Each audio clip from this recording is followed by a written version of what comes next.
আলু টমেটো দিয়ে মাছের এই তরকারিটা আমার পতির খুবই পছন্দের একটা খাবার।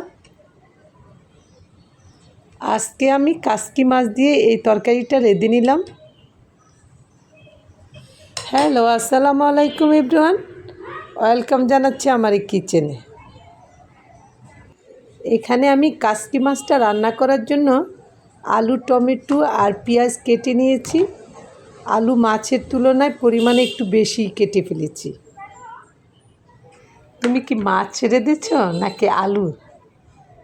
কি আর করা, কেটে যখন ফেলেছি রেঁধেও নিব।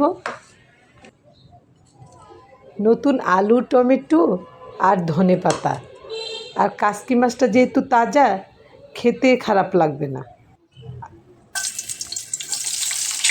একটা প্যানে পেঁয়াজ কুচি আর তেল দিয়ে রান্নাটা শুরু করে দিলাম।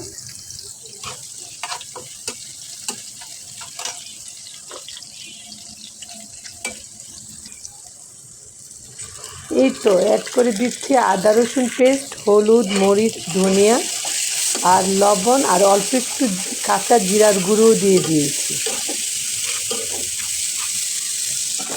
নেড়ে চেড়ে মশলাটা কষিয়ে নিচ্ছি।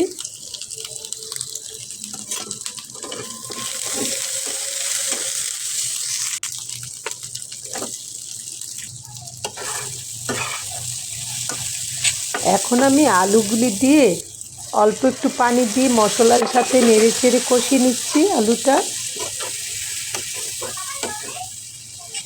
এরকম মাছ রেঁধে নিলে একজনে খাবে তো অন্যজনে খেতে চায় না। সাথে একটু বেগুন ভাজি করলে সবাই খেতে পারবে।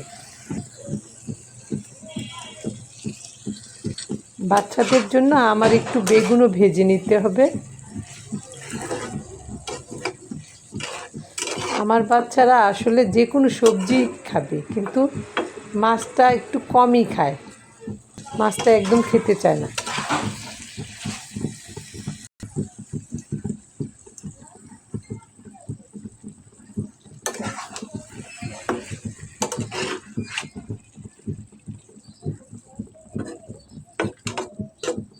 এখন আমি পরিমাণ করে ঝোল দিয়ে কয়েক ফালি কাঁচামরিচও দিয়ে দিয়েছি।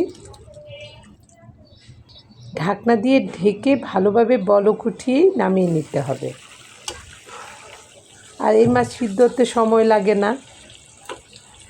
সবশেষে কাঁচা জিরার গুঁড়ো ও ধনেপাতাও দিয়ে দিলাম। এই যে হয়ে গেছে আমার তরকারি, এখনই নামিয়ে নিব। সবাই ভালো থাকবেন। আল্লাহ হাফেজ।